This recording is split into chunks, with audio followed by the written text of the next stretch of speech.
So நம்ம உடம்புலேயே இருக்கிற ஹார்டஸ்டான structure எதுன்னு எல்லாருக்கிட்டையும் கேட்டால் நீங்கள் ஃபஸ்ட்டு சொல்கிற பதில் போன்ஸ், அதாவது எலும்புகள்னு தான் சொல்லுவீங்க. ஆனால் கண்டிப்பாக கிடையாதுங்க.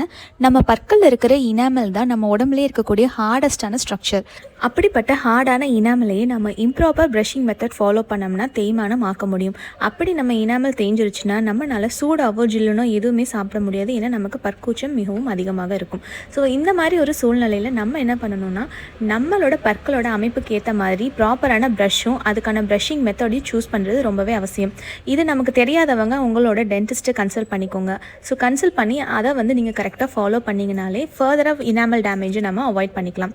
ஸோ இந்த யூஸ்ஃபுல் இன்ஃபர்மேஷனோட எங்கள் வீட்டு பிரேக்ஃபாஸ்ட் அண்ட் லன்ச் என்னென்னு பார்த்துலாங்களா? ஸோ பிரேக்ஃபாஸ்ட்டுக்கு கருப்பு கவுனி அரிசி தோசை, பாசிப்பருப்பு கத்திரிக்காய் சாம்பார். என்னோட கிட் லன்ச் பாக்ஸுக்கு பருப்பு ரச சாதம், கோவக்காய் பொரியல், ஸ்நாக்ஸுக்கு கியூக்கம்பர். ஸோ என்னோட day to day meal plan உங்கள் நெக்ஸ்ட் டே மீல் பிளானுக்கு யூஸ்ஃபுல்லாக இருக்கும்னு நான் நினைக்கிறேன். ஸோ நாளைக்கு இன்னொரு மினி விலாகில் உங்களை நான் மீட் பண்ணுறேன். பாய்.